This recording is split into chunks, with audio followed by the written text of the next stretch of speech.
What's up, fight fans? Welcome to the Undisputed Rule of MMA, brought to you by the Cool Quay Show. I'm yours truly, LL Cool Quay. This is my man, Rabal. What's up, y'all? It's been a minute. Yeah, man, Rabal. I really appreciate for having you, man. Anytime. I wanted you to get on here to talk about your amazing, exciting experience in New York when you watched Tom Aspinall versus Sergey, and then Aspinall versus Jared Prohaska. Yeah. So, how was that? What's up, fight fans? I'm Rabal, as LL Cool Quay mentioned. Yours truly. And I was actually at UFC 295. I was in Madison Square Garden. Man, LL Cool Quay, when I tell you that was the best experience I had, and I was at UFC 291, but Madison Square Garden.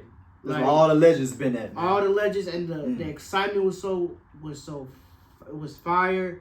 It was just a great atmosphere to be in. I actually went into the weigh-ins, and that was a good experience. Especially when I saw Tom Aspinall knock out Sergey, which I kind of knew that was gonna happen, and I actually predicted in the crowd that fight was gonna be finished in the first round. And he came in with a back injury, man. Yeah, did you hear about that? Yeah. And able to still move light on his feet, and wow, man. And then even the main event. Alex Poatan Pereira versus Yuri Prohaska. Controversy, man, with ball, man. Me and Rich Ali been going back and forth with that. I watched the fight with Woody, Richie, and we all watched it. Yeah. And we all felt like it was a bad stoppage. And Rich Ali had Alex Pereira in the fight, so he ain't trying to hate, he ain't trying to be biased, but man, I feel like Prohaska still kind of caught. Yeah, but hey, Mark Goddard made the call, so nothing taken away from Alex. Actually. I commend Alex for someone that kind of just thought it's still brand new to MMA. Look at what all he's accomplished. He's a former middleweight champion. Now he's a light heavyweight champion. He's the ninth fighter to do that. He manifested it, right? He had like two belts. He had a belt tatted right here and a belt tatted right there. Yeah. And perhaps couldn't make no excuses. He was classy on the mic. I like his response. He said, "Hey, I was out. I was out." I said he even got dropped. He didn't take nothing away from Alex. So I ain't going to argue it. You know what I'm saying? He said he was out, and I respected the way he said, "I'm gonna be back." That's what makes a champion. That's what makes a champion. Like champion's maturity. He's man. like, he said, "I'm gonna go back to the drawing board, look to see what I need to improve on, and then try again." Yeah, because he was doing good. Yeah, he was doing good. Yeah. He had to take down the first round, close that out with a takedown. No ground control. In the second round, he was landing some punches on Alex, man. Yeah, until Alex landed that left hook, that textbook left hook to the chin. And that's why I was scared of for Prohaska. I went for Prohaska in the fight. He reminded me of a little Tony Ferguson, the way he moved, his funky style. So I had him because I'm a kind of a fan. Bigger fan of him than Alex. And that right left hand, no joke, man. Especially that left. Ain't no joke from Alex, man. Oh, yeah. And the fights were good. Especially the women fights, two Brazilians. Andrade. Oh, my God. Andrade. Actually, I want to talk about this one fight. Even though we did talk about the main event and the co-main event, I want to talk about this one fighter named Diego Lopez. He's in the featherweight.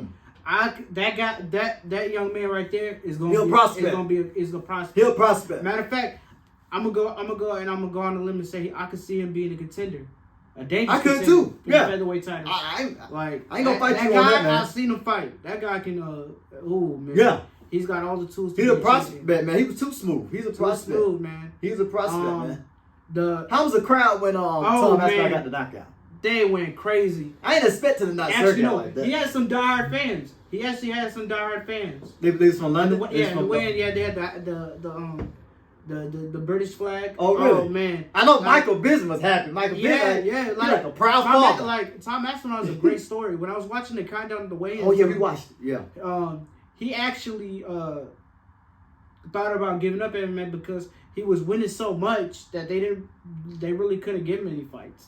And his dad was like very inspiring. And trained him. Trained him, yeah. Like Tom Aspinall, and I think he just at one point he was like, man, I'm gonna give up, but I guess his family motivated him. He's like, man, I think his dad kind of motivated him, saying, and a man above, football. A man above. He got that phone call to come to the UFC. Yeah, because the phone call, I think that's what set him off. Man, and then God is good. God is good. And Tom Aspinall is a fighter that he really wanted it.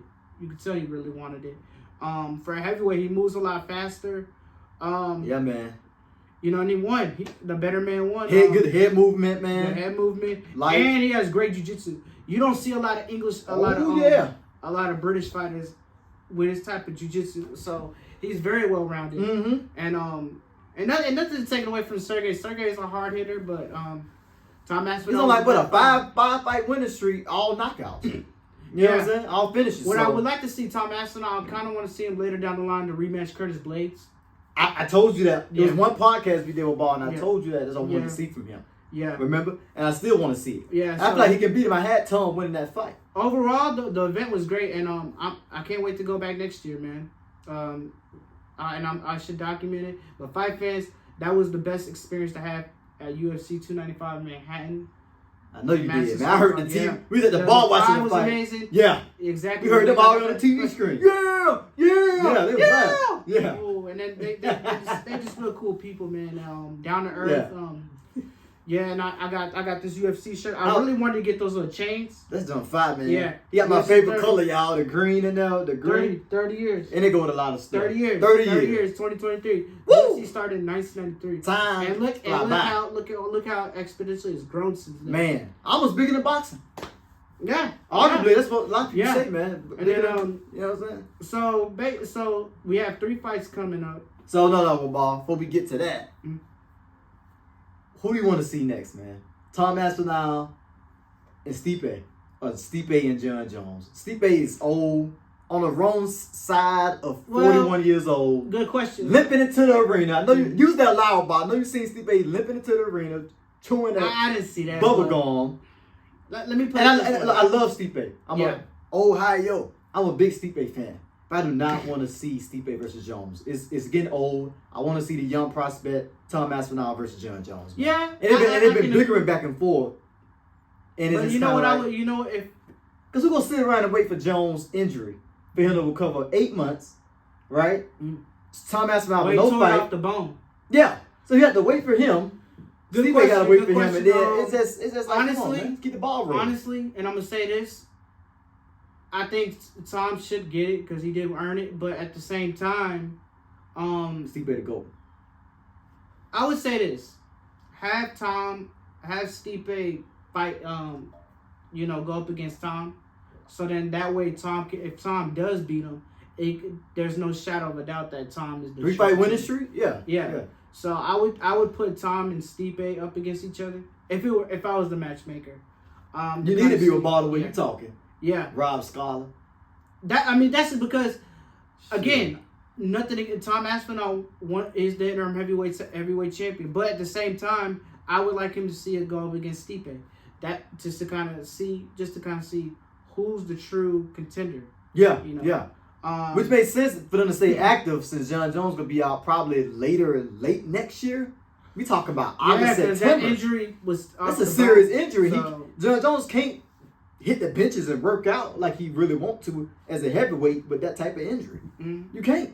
It's gonna take time, and John Jones ain't getting no younger. This gonna be his last fight. He retired.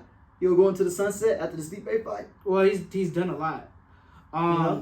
Switching gears, even for the light heavyweight division, now Jamal Hill.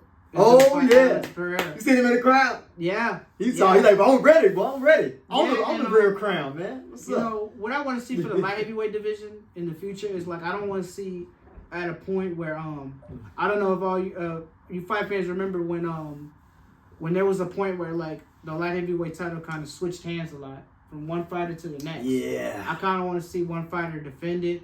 Yeah, I agree.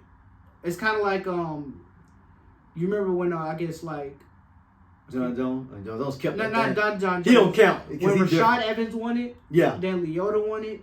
Then Shogun won it.